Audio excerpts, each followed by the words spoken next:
A paz do Senhor, meus queridos irmãos, professores, alunos, vocês que estão sempre aqui conosco, neste que é o nosso EBD em Síntese Podcast, uma iniciativa aqui da IADERN, Igreja Evangélica Assembleia de Deus no Rio Grande do Norte, nas pessoas do pastor-presidente, pastor Martim Alves da Silva, também o nosso líder, né, o diretor, pastor Reinaldo Odilo, que por presciência de Deus, né, criou esse trabalho maravilhoso na internet, utilizando os meios que a gente tem nas redes sociais para abençoar. Rede social serve para muitas coisas, né? Muitos usam para muitos propósitos. Aqui a gente utiliza para abençoar com a pregação da palavra, com o ensino da palavra. Estamos aqui, ó, último trimestre de E 2025.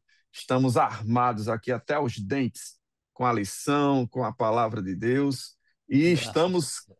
cá neste momento, eu e ele, eu, presbítero Raniel Oliveira, e ele, presbítero Otoniel Félix. A paz do Senhor, querido. Paz do Senhor, presbítero Raniel, querido professor, um prazer estar com você mais uma vez, né? Relembrando algumas gravações, né, anteriores de outros episódios. É Para mim é sempre uma verdade. satisfação, varão, estar aqui com você, meu irmão. Amém. É um prazer enorme porque estamos fazendo a obra do Senhor entre amigos, né? Nesse papo descontraído, neste Isso. EBD em Síntese Podcast. O intuito é esse, uma conversa tranquila, descontraída, por que não dizer, né?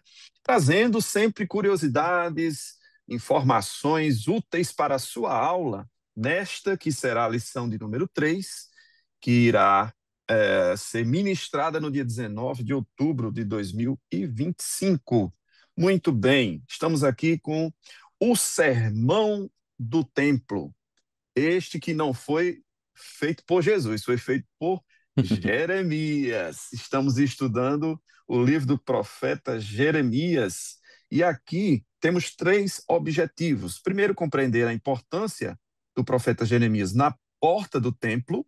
Segundo, explicar o que é uma vida espiritual bíblica. E terceiro, destacar as causas e as consequências de uma vida espiritual vazia. Eu quero começar aqui pedindo ao professor Otoniel para ele trazer um pouco do contexto da época, né? O que estava acontecendo. Jeremias, que nasce ali por volta do ano 650 a.C., e algumas coisas há pouco tempo haviam acontecido. Eu digo há pouco tempo, cerca de 300 anos, né? Com a dominação aí do Reino do Norte, a divisão do reino, né? Quando Roboão assume. Passou-se aí por uma efervescência, agora nós estamos no contexto do Reino do Sul, mas Jeremias profetiza algo que eles não queriam aceitar, não queriam dar ouvidos, não aceitavam de jeito nenhum, né, presbítero Otoniel Félix? O que era isso que mensagem é essa e o que é que estava acontecendo nesse tempo? Querido professor, é importante salientar aqui que o aluno no domingo ele precisa entender o contexto onde o livro do profeta Jeremias está. E como na lição anterior, lá na lição de número 2 que foi falado sobre a mensagem do profeta Jeremias, inclusive, professor, teve nossa participação, né? Caso você deseje, vocês aqui que estão nos ouvindo e vendo-nos, deseje entender assim um contexto mais de uma forma mais específica, lá nós fizemos uma abordagem mais acurada, né? Mais específica. Porém, o ponto importante aqui, e lá eu falei que o livro de Jeremias ele está dividido aqui em sessões, e aqui nós estamos em uma próxima sessão. A sessão anterior, que foi até o capítulo de número 7, e agora nós iniciamos uma nova sessão, professor Raniel. Ela começa no capítulo 7 aqui e vai até o capítulo de número 10 e o versículo de número 2. Essa próxima sessão, uma vez que a mensagem do profeta ela foi anunciada, lembrando que, como você falou, ele vai nascer ali no ano de número 650, 645, ele vai ser chamado no ano 626 a.C., ou seja, ele tem mais ou menos aí seus 19 para 20 anos de idade. Em 640 a.C., e lá na lição anterior você vai ver tudo isso, 640 a.C., está o rei, no caso Josias, ele assume, vai morrer em 609, certo? Ele vai se chamar 629.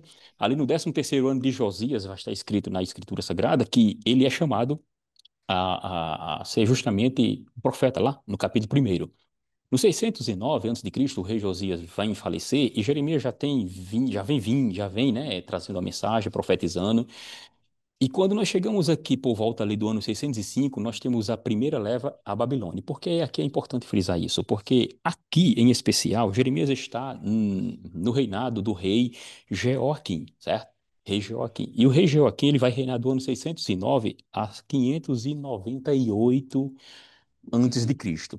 Ou seja, ele vai ser aquele rei que vai vir vai ver, na verdade, a investida da Babilônia, porque a mensagem de Jeremias na lição anterior foi justamente informando sobre o perigo da desobediência e da idolatria a Baal e aos outros deuses, e o juízo vinha do norte, que no caso era o reino ali da Babilônia. Em 605, justamente vai acontecer essa invasão. Ou seja, mas antes aqui, o reino, em 609, como diz a nossa lição aqui, o nosso querido Jeremias, ele está neste momento. Então, o momento aqui é por volta do ano 609, quando ele recebe essa mensagem que chamamos aqui de Sermão do Templo, certo? Então, situando essa primeira fase, professor Raniel, o aluno tem que entender que ele está justamente no reinado do rei Joaquim, nesse ano aqui entre 609 até 605, porque foi justamente a data da invasão, ou seja, nesse período de tempo nós temos aí essa mensagem do profeta Jeremias justamente para frisar, certo? Frisar aquilo que ele havia falado na lição anterior. E no capítulo 5 e 6 ali nós estamos tratando sobre justamente a sua mensagem, que é justamente o perigo da desobediência e a investida do reino da Babilônia que estava bem próximo. Perfeitamente. Então, um contexto em que o povo custava acreditar, não queria acreditar. Por quê? Porque havia um comportamento, eu diria até soberbo, do povo de Deus, em achar que aquele templo, ali estando a arca da presença, que simbolizava a presença de Deus e todos aqueles elementos, né, que eles achavam ser um amuleto, uma segurança, uma garantia, não importava qual fosse o seu comportamento pecaminoso, não importava qual fosse o seu comportamento religioso, das festas, das tradições, eles achavam que a presença de Deus, representada pelo templo, pela arca, né, por aqueles movimentos, né, das festas, eram 7 festas anuais, aqueles ritos judaicos, né, tradicionais, aquilo era suficiente garantia para que não houvesse invasão, para que não houvesse dominação, para que não houvesse perda da soberania nacional de Israel. Então, eles rejeitavam palavras proféticas como a de Jeremias. A gente sabe que Jeremias deu lugar, pouco tempo depois, a Ezequiel e a outros profetas, né, que estavam mais ou menos naquela época, com a diferença de que Jeremias profetizou ali em Jerusalém, Ezequiel profetiza já no exílio, e outros na mesma época, e sempre com uma Uhum. mensagem de arrependimento. É uma característica dos profetas verdadeiros de Deus, e eu diria até os dias de hoje, né, que as pessoas estão muito acostumadas a profecias ligadas a crescimento financeiro, bênçãos e etc., e se esquecem de que os verdadeiros profetas de Deus traziam sempre uma palavra de arrependimento, que esta era a palavra de Jeremias para o povo que estava ali em Jerusalém. Na porta do templo, Deus disse: vai para a porta do templo. E ali ele anunciava em alta voz que os comportamentos estavam sendo reprovados por Deus e que era necessário haver um arrependimento. Mas arrependimento de quê? Que comportamentos eram esses, né? E aqui na leitura bíblica, Jeremias 7, de 1 a 15, mas o caro professor pode ler adiante. Por quê? Porque no versículo 16, Jeremias sente pena, ele sente uma tristeza profunda e começa a querer interceder pelo povo. E no versículo 16 diz assim: pode parar, eu não quero você orando pelo povo ainda. Eu não terminei de derramar minha cólera, não terminei de abrir o meu coração para o povo. Eu não quero você orando ainda, Jeremias, eu quero você espalhando a mensagem do juízo. E assim ele vai e traz alguns elementos, né, presbiteriano? Que elementos são esses, se eu puder me ajudar? Que ele fala Sim, e que são muito presentes aqui na leitura, versículos 1 a 15, né? São comportamentos aqui isso, descritos com muita clareza, né, presbítero Antoniel? isso. Uma das situações bem interessante e importante aqui na leitura bíblica em classe, o versículo de número 4, onde ele vai falar, onde está escrito assim: não vos fieis em palavras falsas, dizendo, templo do Senhor, templo do Senhor é este. Então, isso mostra a relação do povo judeu com o templo, certo? E essa relação existente não era diferente na época de Jeremias, porque a ideia do povo era que Deus habitaria no templo. Isso já partindo de um contexto em que esse templo ele foi reerguido ali na época de Salomão. E lá no capítulo 7 do livro de Primeiras Crônicas, você vai observar que havia uma promessa que quando o povo se arrependesse e estivesse ali naquele templo e invocasse o Senhor ouviria dos altos céus. E a mensagem ali era que se houvesse arrependimento, haveria vamos dizer assim, uma ajuda de Deus para o povo naqueles momentos de dificuldades, quando faltasse a chuva, quando faltasse toda aquela circunstância em decorrência justamente também da chuva. Então, a importância, e o professor frisa no domingo, é que o templo para o povo hebreu, não só para o povo hebreu, mas para todas as nações que haviam ao redor, porque era costume deles, a ideia de que Deus morava justamente no templo. Por isso que toda cidade tinha um templo para justamente identificar a adoração a Deus, seja lá qual for o Deus lá naquela antiguidade, né? Mas aqui em Israel era o Deus de Israel. Então, a importância do templo aqui, ela tem que ser frisada porque a mensagem está sendo dirigida ao próprio templo. E aqueles que compõem o templo, sacerdotes, aqueles que trabalham no templo. Então, eu trago esse primeiro ponto, professor Daniel, como importante aqui para nós pensarmos um pouco. Perfeito. O templo do Senhor, repetido 3 vezes, uma mensagem repetitiva na Bíblia sempre traz a ideia de ênfase. Aquelas pessoas enfatizavam que a sua confiança não estava no Senhor do templo, mas na presença do templo que tinha o Senhor. Isso é diferente, porque quando você fala do Senhor, com o templo ou sem templo, a sua segurança está nele. Mas as pessoas se referiam ao templo e repetiam isso. Alguns estudiosos dizem que 3 vezes dizia respeito às 3 partes do templo, ou mesmo à sua tríplice proteção dos muros, do átrio, do lugar santíssimo, ou mesmo em relação a um costume dos caldeus de ficar repetindo isso. O fato é que a gente não sabe exatamente o porquê, mas fica muito claro que era um ato soberbo de repetir-se, de fiar-se, de confiar-se. Fiar é uma contração da palavra confiar, né? Então, fiar-se é confiar-se na presença do templo e dizer assim: Deus está conosco, não interessa o que o inimigo queira fazer. E na sequência, o profeta vai apontando, acusando o comportamento reprovável que eles tinham, porque eles estavam oprimindo o estrangeiro, o órfão, a viúva, derramando sangue inocente, né? Comportamentos todos estes reprováveis, né? Matança, morte, assassinato, adultério, juras falsas, né? E mais, pior do que isso, eles estavam cultuando e queimando incenso a Baal, eles estavam fazendo oferendas para uma deusa, né, daquela época, e aquilo ofendia a Deus. Eles chegaram ao ponto de sacrificar os seus próprios filhos, e Deus diz assim: eu não recebo isto.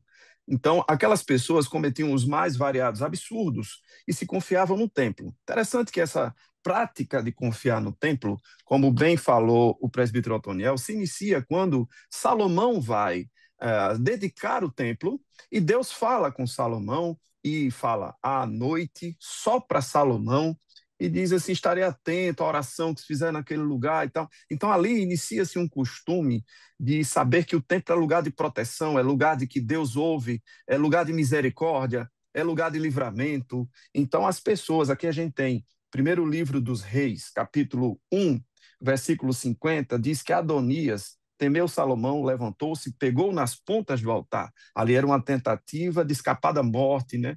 Como um ato de misericórdia divino, porque ele estava se agarrando nas pontas do altar. Ainda em 1 Reis, capítulo 2, versículo 28, vem Joabe e toma a mesma atitude, fugiu para o tabernáculo e pegou nas pontas do altar. Mais uma vez, uma atitude de um ato de quem estava pedindo misericórdia e pelo simples fato de estar no templo, achava que escaparia da morte certa. Mas para crimes hediondos, para crimes muito sérios, nem isso adiantava, porque o rei Salomão manda o seu servo e vai lá e toma uma atitude, né? Benaia vai lá, filho de Joiada, e mata aquele homem. Então, isso não resolvia. Então, esse costume de usar o templo como amuleto, né, como Uhum. uma segurança para a nação, era muito antes dessa época de Jeremias, né, era um costume daquele Isso. povo. E era uma denúncia que Jeremias estava fazendo. Olha, se vocês estão com esses atos religiosos, litúrgicos, Deus não os ouvirá, porque antes de olhar para os atos, ele olha o coração e esses atos têm que estar em acordo com a sua palavra, com a lei. E vocês estão agindo fora da lei, né, presbítero Otoniel? E o interessante, professor Raniel, é que essa questão do templo aqui, e aqui a gente está ficando um pouco mais, justamente porque ela vai trazer para a nossa realidade e também qual era a realidade do Israel antigo lá em Judá, e aqui em especial, lembrando que é Judá, que é o Reino do Sul, né? Nós estamos aqui no Reino do Sul, porque o Reino do Norte já havia sido levado cativo no ano 722 a.C. E aqui nós estamos no Reino do Sul. O que é que ocorre? Ocorre também a lembrança da tenda que havia em Siló. A nossa lição também vai trazer essa questão relacionada a Siló. Então, a tenda que havia em Siló, porque o tabernáculo, quando ele foi, na verdade, implantado em Siló durante muitos anos mesmo. Você olha que foi até o período que chamamos aqui o período dos juízes, né? Pronto, isso, o período dos juízes. Se você observar Juízes capítulo 21, versículo 29, vai dizer justamente isso, que ela se situava-se ali ao norte de Betel, a leste da estrada que vai para Siquém. Ou seja, essa cidade de Siló, ela permaneceu com a arca e foi destruída ali, de acordo com 1 Samuel capítulo 4. Só ali que foi realmente destruído aquela tenda que havia ali, aquele local de culto que depois foi transferido para Jerusalém. E isso depois da arca ter passado aquela famosa frase na casa de Obed-edom, né? Aquela passagem linda lá onde ele recebe a arca. Ou seja, o povo não tinha um lugar de adoração. E o lugar de adoração era muito importante, porque sem lugar de adoração era como se o povo não tivesse uma identidade. E isso era importante. Por isso a questão do templo era a identidade que fazia revelar Deus naquele ser. Só que aqui nós temos um outro porém, porque Deus se revelava através do sacerdócio por causa das festas e a lei, através dos profetas. E observando que o Talmud babilônico, existe um Talmud, o babilônico, ele vai dizer que o tabernáculo, ele descansou em Siló 369 anos. Ou seja, cerca de 369 anos nós tivemos ali a tenda, o tabernáculo na cidade de Siló. E depois nós sabemos do que aconteceu por causa de Eli também, um outro problema relacionado ao sacerdócio, Eli, né? Até nós chegarmos hoje, o que seria o templo, que o templo nada mais era que tinha a mesma arquitetura do que tem o tabernáculo, né? Só que de maneira fixa, e agora eles estavam colocando o coração e toda a sua visão no templo. Por isso que essa repetição aí, e Jeremias ele traz a ideia de justamente não se confiar, porque eram palavras falsas, eram palavras dos falsos profetas.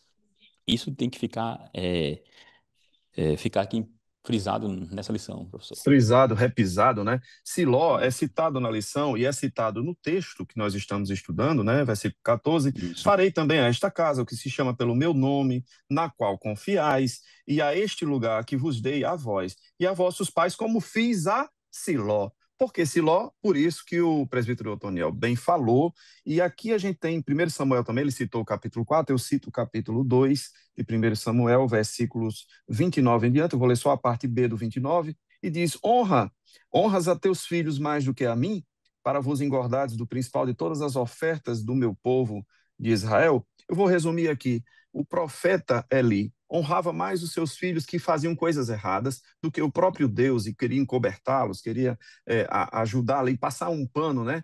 Como a gente diz, e Deus não estava satisfeito com aquilo. Eli perde o seu sacerdócio, ali Deus faz uma promessa que não haveria pessoas que envelheceriam, ou seja, as pessoas todas, é uma espécie de maldição, todas as pessoas morreriam jovens, e ele não teria continuidade no seu ministério, e aquelas pessoas, inclusive, voltando aqui para primeiro livro de Reis também, aquele homem que é exilado para Anatote, né? Era um Hum? descendente de Eli, era um cumprimento da palavra de Deus a respeito de quem descumpria, né, a sua vontade. Ali ele lançou uma espécie de maldição mesmo sobre a descendência Isso. de Eli. Então a gente tem aqui, ó, primeiro livro de Reis, capítulo 2, versículo 27, lançou, pois, Salomão fora a Abiatar, para que não fosse sacerdote do Senhor, para cumprir a palavra do Senhor que tinha dito sobre a casa de Eli em Siló. Ou seja, a gente está vendo que Deus vela pela sua palavra, ele não tem compromisso com o erro, ele não tem compromisso com o pecado. Então, do mesmo jeito que ele fez em Siló, ele faz em Jerusalém. Se Jerusalém está em pecado, Deus permitirá a invasão por parte de Babilônia, dos caldeus, para destruir o templo. E alguém diz: meu Deus, destruiu o templo. Isso é impossível, destruir o templo, né? Deus está no templo, Isso. como assim o templo vai ser destruído? Isso é um absurdo, né? E eu me lembro muito bem das palavras de Jesus, que diz assim: ó, este templo vai ser destruído.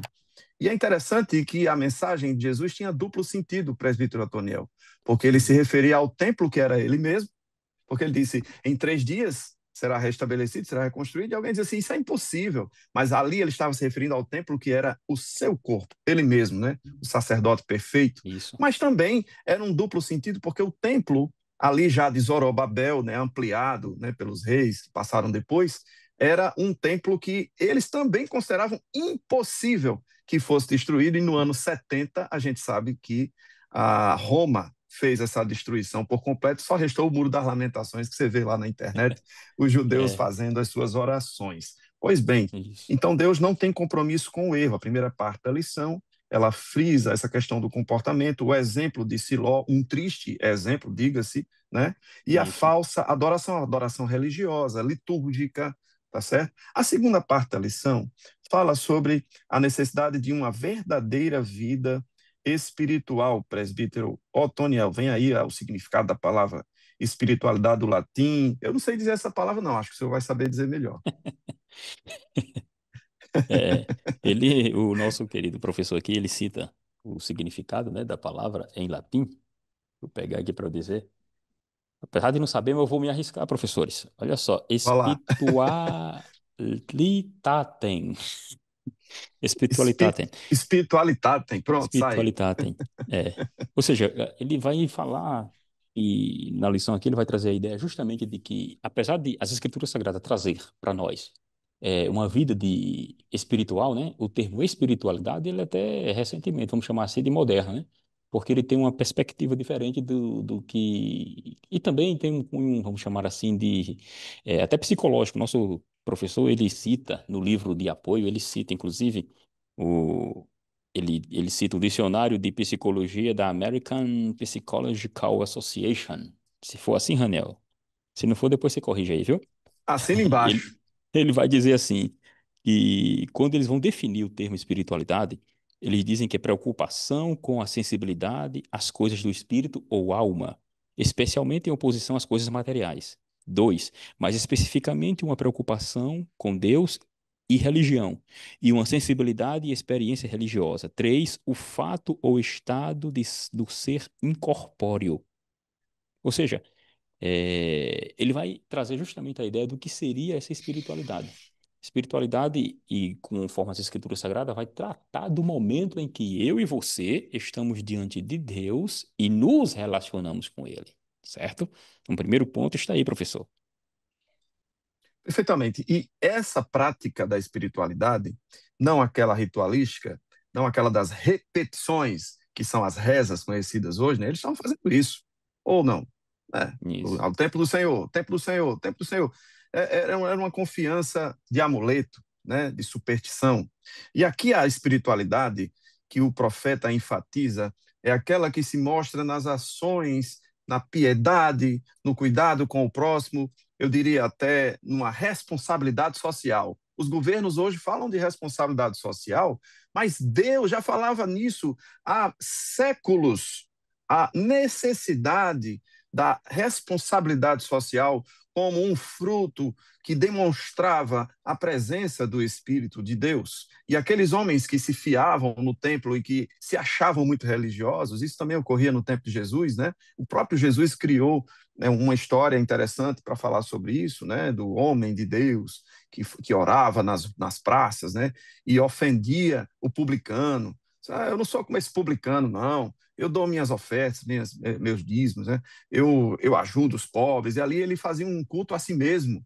E aqueles homens que falavam serem muito religiosos iam contra a palavra. E a gente vê que esse texto, mesmo sendo 600 ou um pouco mais de diferença, 600 anos de diferença, a gente vê, por exemplo, o apóstolo Tiago escrevendo na sua epístola, capítulo 1, versículo 27, que a verdadeira religião é o cuidar dos órfãos e viúvas nas suas necessidades. Ou seja, a palavra de Deus, um perfeito alinhamento, não interessa se passaram-se alguns séculos ou não, né?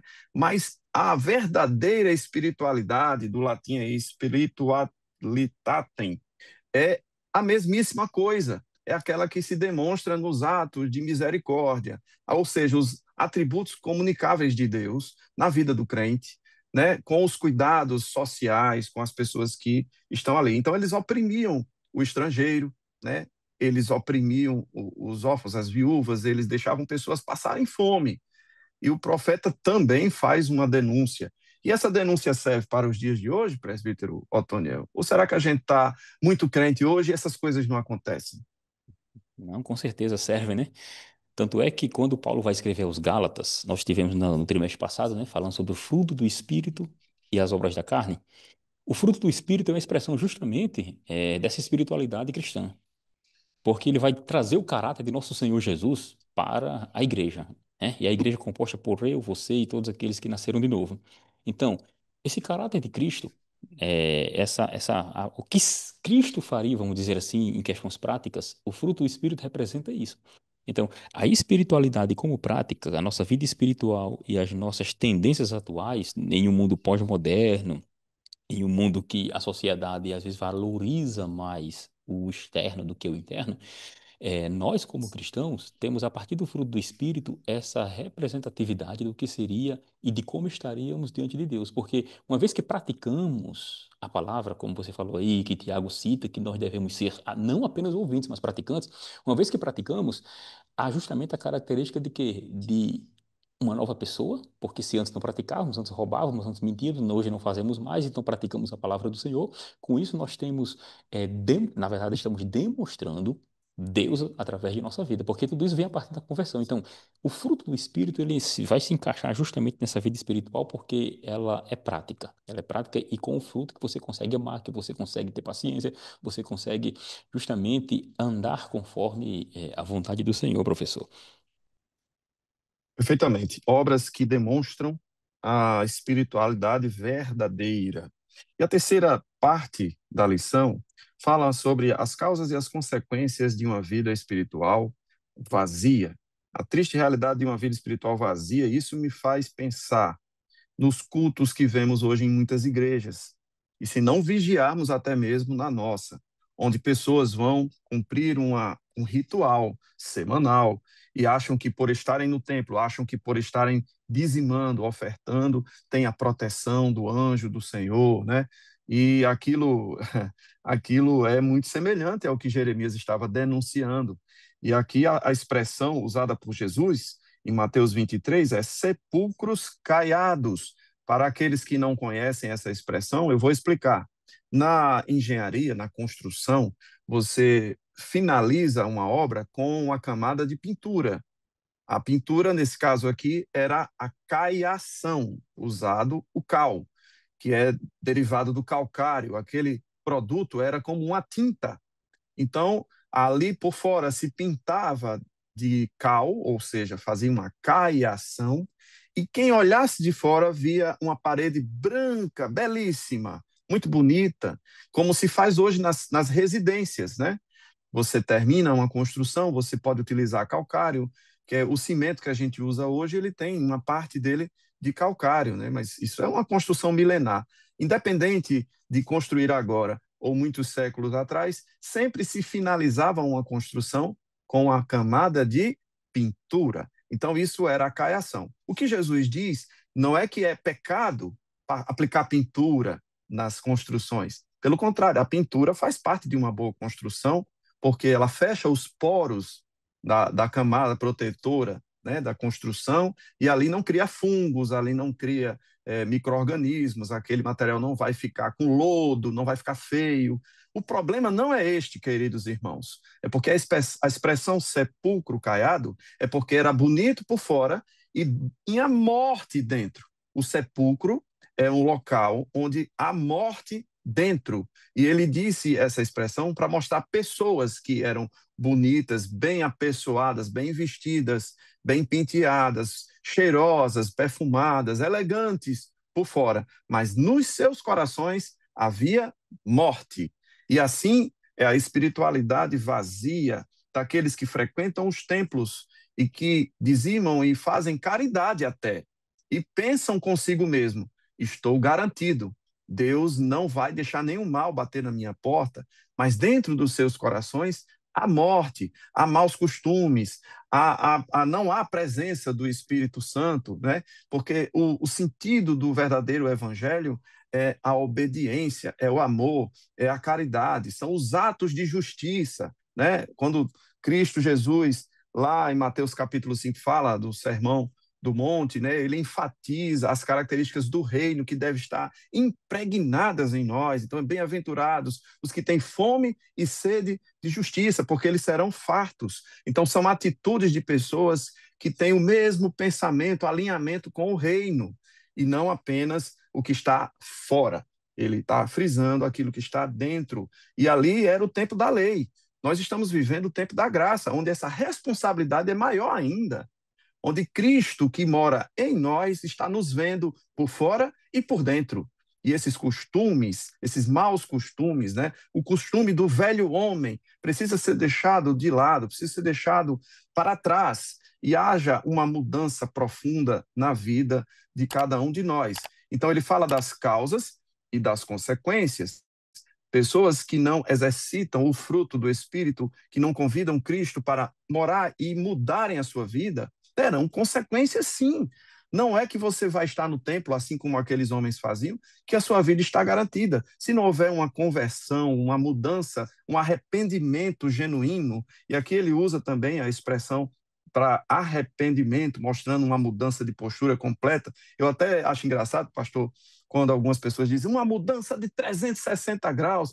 Querido, 360 graus numa circunferência sai de um lugar e volta para o mesmo lugar. Não é 360 graus, é 180 graus. É quando você, numa circunferência, sai de uma extremidade e percorre aquele semicírculo e vai para a extremidade oposta. Ou seja, você mudou, é uma metanoia. Romanos 12 fala sobre a metanoia, a mudança na mente, no comportamento, no coração, né? E não vos conformeis com este mundo, mas transformai-vos pela renovação do vosso entendimento, qual seja, né, para atender a boa, agradável e perfeita vontade de Deus. Enfim, uma mudança completa de comportamento. É isso que Jeremias está falando.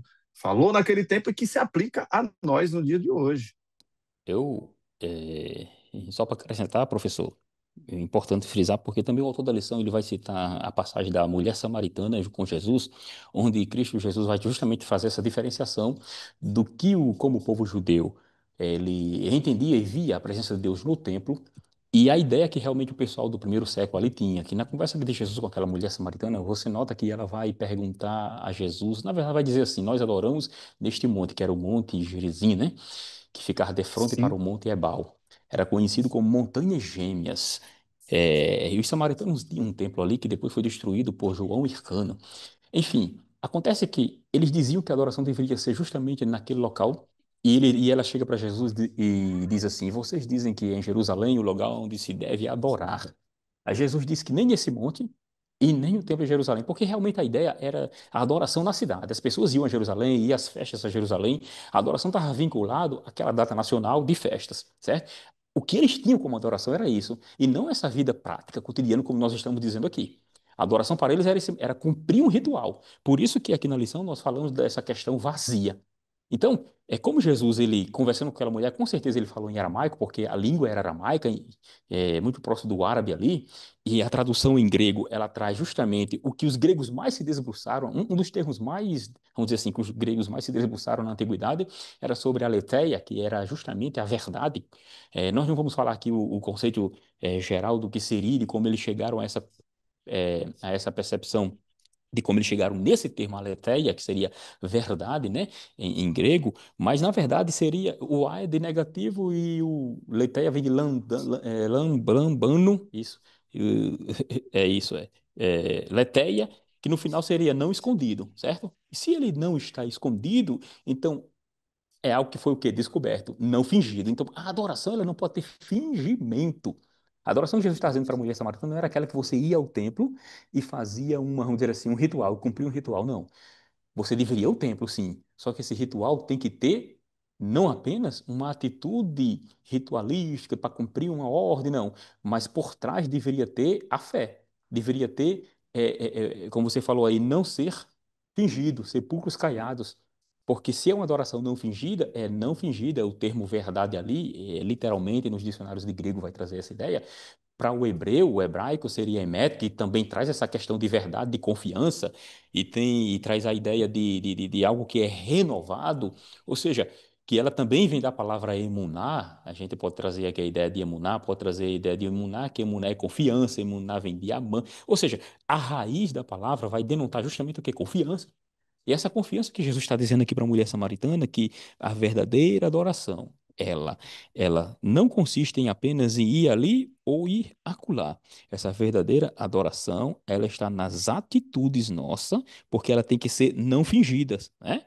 Não fingidas. Então, isso é bem importante nós frisarmos aqui, porque seria a confiança de estar em Deus e crer nas suas promessas, independente de um ritual. O ritual é a consequência daquilo que cremos. Perfeito. E aqui no encerramento da lição, tem um ponto também importante dentro desse contexto da verdadeira adoração, que é o extremo oposto. Nós estamos falando daqueles que iam ao templo, cumpriam a liturgia, e aqui no encerramento da lição ele fala daqueles que não pisam no templo, porque com o advento da internet, dos cultos online, ou até mesmo daqueles que se consideram em comunhão estando em casa, na sua própria casa, ele faz também um alerta e isso também se aplica adequadamente. Você vê, por exemplo, Hebreus 10, 25, né? Não deixando se congregar como alguns fazem, a verdadeira comunhão entre os irmãos é um objetivo do Evangelho de Jesus Cristo, né? Você vê quando lá no livro de Provérbios, né, Salomão também escreve, ele diz: aquele que se isola insurge-se contra a verdadeira sabedoria. Não sei se capítulo 18 ou 19, não me lembro bem. Mas a verdade é que um fruto, o fruto do Espírito se manifesta na comunhão. E a presença no templo para a adoração, ainda que não seja um amuleto, nem uma liturgia vazia, mas ela também é necessária. E aqui ele Isso. faz um alerta para os desigrejados, aqueles que se consideram saudáveis na sua fé, mas de maneira isolada. E eles não querem mais frequentar, não querem mais estar presentes, querem, na verdade, fazer uma espécie de self-service da palavra, né? Entram em vários cultos, vários canais, assistem vários pregadores. E eu estive conversando com o presbítero Otoniel recentemente. Um grande amigo meu disse que a esposa ouviu tantos vídeos, viu tantos vídeos, tanta coisa na internet, que a sua cabeça ficou confusa. Ela pediu até mesmo separação e Que o coisa. casamento ficou abalado, porque um vem e diz uma coisa, outro vem e diz outra coisa. Meu irmão, acorde, vá para a igreja, vá para a presença de Deus na companhia dos seus irmãos. Ali existe um propósito espiritual na, na, na, no, no frequentar, no adorar, no deslocar-se de sua casa para estar num local físico, que é o templo. Ali se entrega o dízimo, ali se entrega não somente dinheiro, recursos, mas ali se entrega a sua vida, ali se derrama em adoração, ali você derrama as suas lágrimas, ali você ouve testemunhos, você conta seus problemas, alguém lhe abraça, alguém ora por você. Existe um mistério de Deus nessa comunhão e ela também é necessária, né? Mas de Isso. maneira autêntica, né? Sincera, né? Do original sincera, né? Do italiano, né? Uhum. Sincera, né? Sincera, sem máscara, né? De forma autêntica, sincera, porque ali Deus opera a sua bênção, né? Neste lugar de comunhão. Pois Por isso que a bem, adoração ela não então, pode ser, por isso que a adoração, professor, como nós falamos agora há pouco, ela não pode ser fingida, né? Porque Deus ele conhece o coração. Ela não pode ser fingida. A verdadeira adoração aqui desse termo aí, verdade, é, eu acho que eu disse lambano, mas é lantano. Não sei se eu tiver dito errado o termo grego aqui, eu estou consertando, né? É lantano. Eu acredito que eu disse lambano. perfeito. Enfim, mas lá no hebraico ela tem a mesma raiz justamente para dar confiabilidade. Tudo isso é a verdade, porque para o hebreu, irmãos, e aqui eu encerro minha participação, professor René, porque eu sei que está chegando ao fim, para o hebreu, a fé ela não é simplesmente conceitual, ela é prática. Por isso que tinha a questão de ir ao templo. Só que o problema é que eles estavam indo ao templo, mas com a cabeça, vamos chamar assim, né? Entre aspas, com a cabeça longe da presença do Senhor Deus, com o coração longe. Por isso que nós devemos amar a Deus de todo o coração, Jesus diz, né? Toda a alma e todo o espírito. Perfeito. Então, no final aqui, o comentarista da lição faz uma conclusão diante disso aqui que nós estávamos falando, e ele usa a expressão frequentadores do templo, né? Não sejamos frequentadores apenas. Somos frequentadores, sim, mas não de forma mecânica, de forma Não apenas, né? litúrgica, não apenas, né?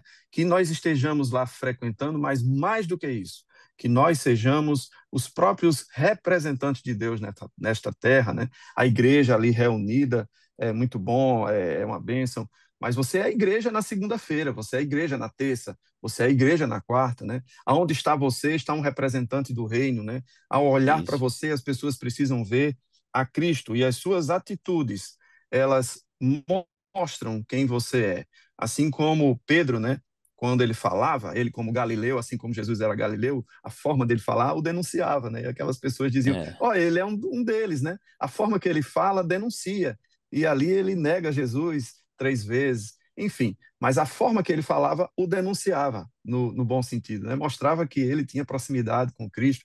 Então, sejamos exemplo no falar, no agir, nas nossas atitudes, e aí sim as pessoas vão querer saber sobre Cristo, porque nós, como somos cristãos, né? Que aí no original isso era até uma palavra dita de forma pejorativa, né? Chamar alguém de cristão no original isso. lá em Antioquia era uma expressão que remetia a algo pejorativo. Mas nós somos sim cristãos. E isso vai impactar a vida de alguém, isso vai incomodar alguém, isso vai falar, assim como Jeremias falava na porta do templo, sejamos os Jeremias de Deus, que vão Isso. falar para alguém que está indo mecanicamente: meu irmão, acorda, vamos à casa do Senhor, diremos como o salmista dizia, né? Alegrei-me quando me disseram, vamos à casa do Senhor, mas vamos de coração aberto, rasgado, né? De coração verdadeiramente inteiro na presença de Deus, apresentar os nossos sacrifícios, porque assim como Deus recebeu Abel e sua oferta, Deus vai receber Otoniel e a sua oferta, Raniel e a sua oferta, mas ele não recebeu apenas a oferta, ele primeiro recebeu Abel e a sua oferta, né, Era isso presbítero que eu ia dizer. Antônio? Era isso que eu ia dizer. Primeiro Deus recebe a pessoa. Inclusive, num curso de doutrina aqui do nosso pastor Martim, ele frisou isso. Deus primeiro recebe a pessoa, depois para receber a oferta, né? As pessoas estão trocando, querendo oferecer algo externo sem antes oferecer ele próprio. Aí fica difícil na situação, porque Deus não trabalha dessa Perfeitamente, forma, né? perfeito. Então sejamos Sim, Abel, professor né? Raniel, só uma coisa que, como você falou, de fato, essa questão aí de ser cristão antes era um termo pejorativo, mas hoje se torna o quê? Faz parte, está intrínseco ao caráter agora de uma boa reputabilidade diante de Deus, né? Porque representa Cristo. Aquilo que Perfeito, começou como pejorativo hoje se torna identidade. perfeito. Somos Jesus para as pessoas, elas não podem ver Cristo, mas elas podem ver você. Então seja Aleluia. você o Cristo na vida de alguém. Somos como cartas abertas, lidas, como Paulo escrevendo aos Coríntios diz, né? Somos como cartas abertas, que podem ser lidas por qualquer pessoa. Muito bem, nós agradecemos a Deus por esta oportunidade, pela participação do querido presbítero Otoniel Félix, e desejamos a você, caro professor, uma excelente aula, que Deus abençoe teu ministério. Por favor, se inscreva, compartilhe, faça parte desse canal e convide outras pessoas a fazer parte desse canal abençoado e abençoador. E que Deus nos abençoe, nos ajude, nos guarde todo mal, em nome de Jesus. A paz do Senhor para você, a paz do Senhor, professor Otoniel. A paz do Senhor, presbítero Raniel, e não deixe também de deixar seu comentário. Amém. Vamos juntos, continuemos esta lição em nome de Jesus. Forte abraço a todos.